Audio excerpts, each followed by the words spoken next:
Well, the bad news, or indeed the good news, depending on how you look at it, it's getting hotter for much of the UK with a rare extreme heat warning in place in the south. Hundreds of schools are closing or finishing early. Some train companies are warning against travel.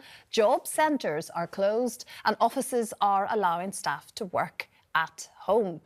So is it sensible, or as the Sun says, is it a case of Britain just bunking off? Are we just losing our resilience? Jane, what do you make of it?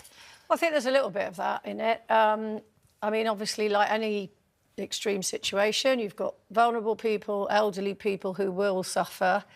I do think there's something to be said about the railways, because I remember, am I the oldest one? Yes. Not by far. Not by far, but the summer of 76. Oh, yeah, I remember it. So I was 14, you were what? 11. 11, right. So I remember that being the best summer of my life.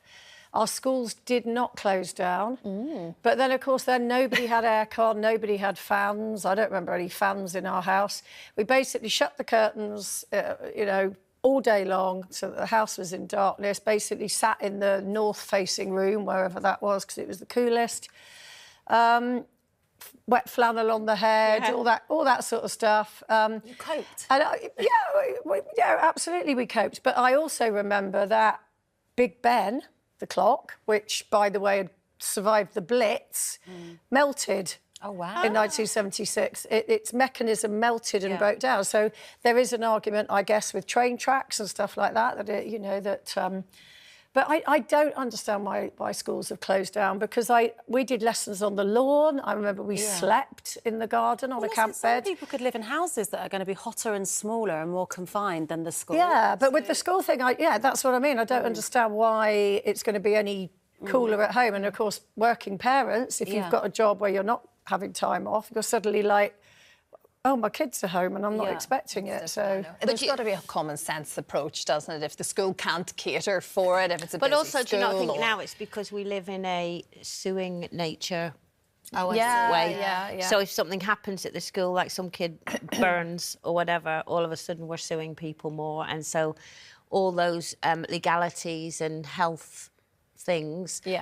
They're now a whole, tick box situation. So they're going to be going, well, if we have your kids and they... Because they're not allowed to put sun cream on them or anything. But as Katie said, we coped back then without people, like, nannying us. No, and it's like this Our parents didn't sue the school. Every time some adversity hits, right, it's like, we can take it away, we can soothe you, we can remove you from that situation. Like, whatever happened to just pushing through, making the best of it, adapting? Of course, there are extreme circumstances, but it does worry me that we kind of, like, buckle every time we're sort of hit with something slightly more challenging. Well, I remember it being like a bit like COVID, 76, because everybody kind of bonded together, and if there was anybody elderly in the neighbourhood, everybody helped to look after them. And some areas lost mains water completely, and there were these things in the streets called standpipes, where they'd put the tap into the mains, and people just queued down the road with their buckets to sort of go and take water home and stuff like that, and they would get water for neighbours that couldn't do it. Well, then it had a really together. it had a real community spirit. But is that what we're slightly lacking, unfortunately, now, isn't it? We don't know our neighbours the way that we used to. So it wasn't that sort of grouping together thing to kind of get through the tough times, and we've missing that. I think the problem is it's not we don't even know our neighbours, it's now that no one trusts anyone. Yeah, well, you know what I mean? You're not going to trust people, really. Can I just say that when it's weather like this, I'm happier. Oh, like, I wake up in bright daylight. It's easier. You pull back the curtains. Like, I can't wait for this show to finish. I'm going to get home, get all my clothes off, and get in the back garden.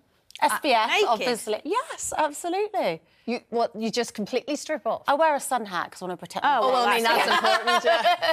There are things called drones now, Katie Piper. Oh, no, it's... Are you not overlooked? A little bit, but I'm, I'm guessing you don't have lots of neighbours, like sort of tower over your No, but I think hedges. in your own garden, you can lay on your cushions or your sun lounger or on the grass. And oh, my goodness, in this heat, you'll get your bits burnt and everything. It's not worth it, Well, I mean, like, if you're going to do it, now's the time of year, let's face it.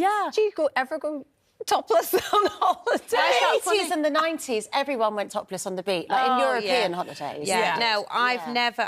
I went topless once, late 80s, maybe early 90s, because everyone was doing it. I just go topless, So I thought, OK, I'm lying down. What can go wrong? Where are you? Blackpool? No, no, if I went, no, you wouldn't do it in Blackpool.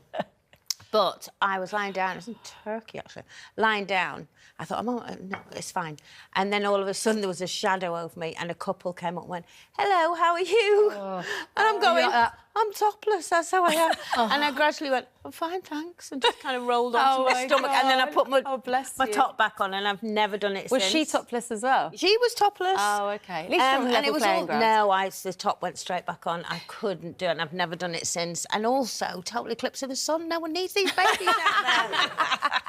No. But I think people do it like happier, as you say. I know the extreme heat. I know that's one thing. But when it's sunny, there's energy, isn't there? And I think people look good. I like the summer fashion. I like people with their sunglasses on. They look. I'm so much happier. I'm still carrying a cardi though, because everywhere you go is extreme aircon.